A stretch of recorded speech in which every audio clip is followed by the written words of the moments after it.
Alright, it is official. Worldbox 8.0 has just dropped the civilization update.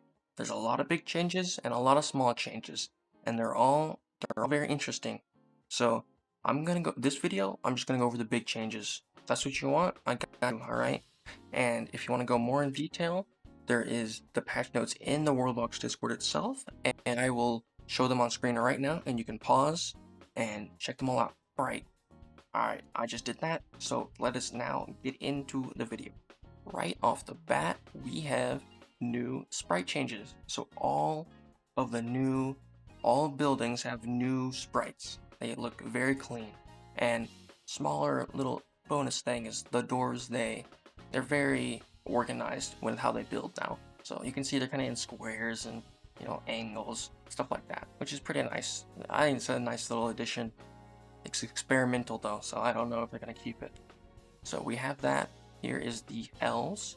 They got nice little tree houses, whatever you want to call them. So I turned off expansion whatever, so they'll just kind of sit here. Here's the human houses. They look very nice. I love all the new sprite changes. They just look very good. I like what they did. And here's my personal favorite is the orcs. They have the death pit. They got the huts. It's very stylized. I love it a lot. It just represents the orcs so well. And here, I'll come right.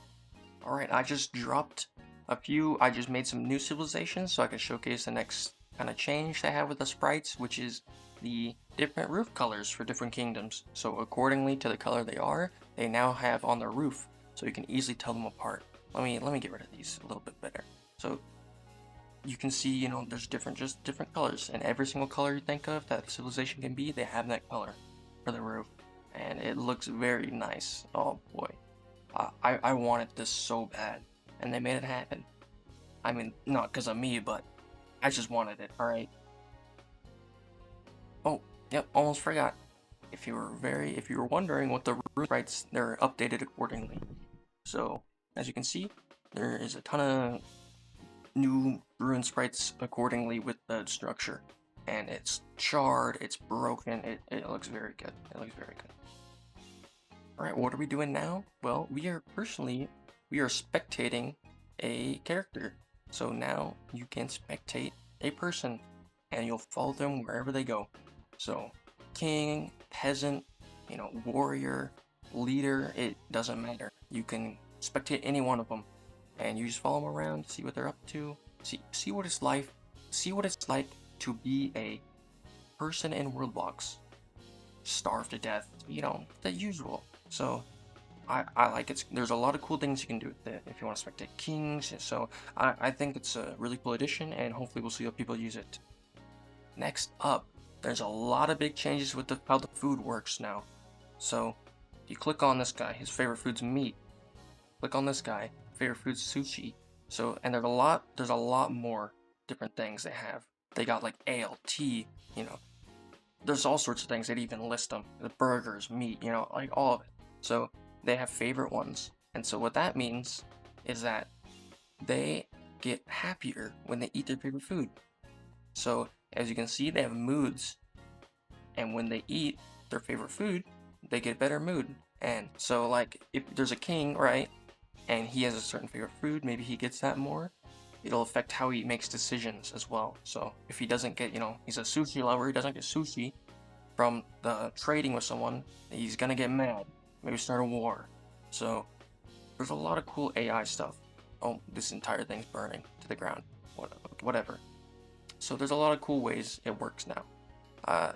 It's pretty cool. I think there's a lot more interesting little details, but I'm not gonna go over them.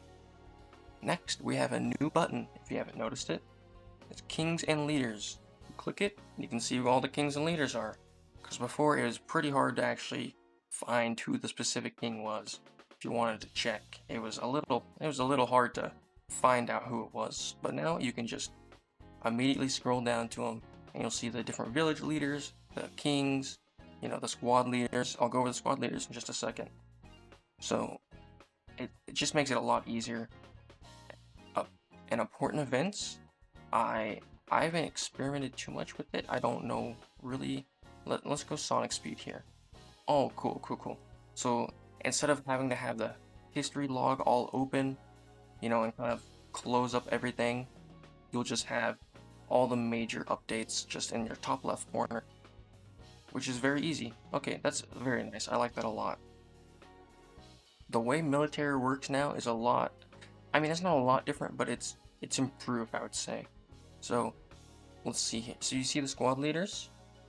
So kings, village leaders or whatever, and then squad leaders, which are like the generals of armies. And if you can see, the army guys are grouping all around the squad leader, and they will lead them into battle. They also fight a little bit, they take over villages a little bit differently now. So let me turn on diplomacy events, and hope someone will attack soon. Yep, they all just want to declare war at once. So there should, let's see here, should pop up. I swear, we was here. I don't know where it. Basically, there it is. You see it pop up real quick? There's percentage now for the battles, so you'll be able to see who's winning, who's not. You know, if they're gonna take over the village, and it's kind of on a timer now. So if you don't do it fast enough, hey, stop. So I like it a lot. They've improved how the military works a lot. It also, everything runs a lot smoother, if you haven't noticed, because they did some pretty good optimization. So before, you know, you'd have masses of villagers just sitting around doing nothing.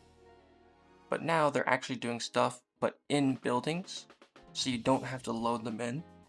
So like all the peasants and things, they'll just be in the buildings, while the army and stuff will be outside, which was a lot of cause of the major lag for huge cities. But now that should be improved. And just to finish it off here, they added a new sprite animation for the crab. So the Crabzilla dude, he now has updated lasers. You can see him, you like that? They charge up the lightning. It looks so good. And let me tell you, it is satisfying to use. You might just play Crabzilla, like you might just want to make a world and then just destroy the Crabzilla because it's just so satisfying. I mean, those lasers, they just look so clean, and the animation buildup is really sick. Now this is a god right here. I almost forgot. See that ore right there? New sprites, first off, looks great, love it. But secondly, more importantly, I would even say, they are infinite now. So that leads to a lot of changes in how civilizations can function. You know, if it just lasts forever, they won't run out of it. So, I mean, that's a pretty big deal. Civilizations rise and fall, you know, people die and come back and resurrect and everything, you know, the entire cycle of the planet will happen. But they'll still be there. So, wars will be fought over them because they're very important now. So, just wanted to note that. I almost forgot to include it, but here it is. Alright, that is it for all the big changes they had. So I think there's a lot of small changes. So if you want me to go over those, I can. But I just wanted to have all the big changes come out and in one video. So if you liked it, please, you know, respond accordingly. Like, comment, or whatever, subscribe, anything you want. Yeah, I'd appreciate it very much so. And hopefully I'll see you soon. I'm planning to get another video out, so I make all sorts of content. So much love, and I'll see you guys soon. All right.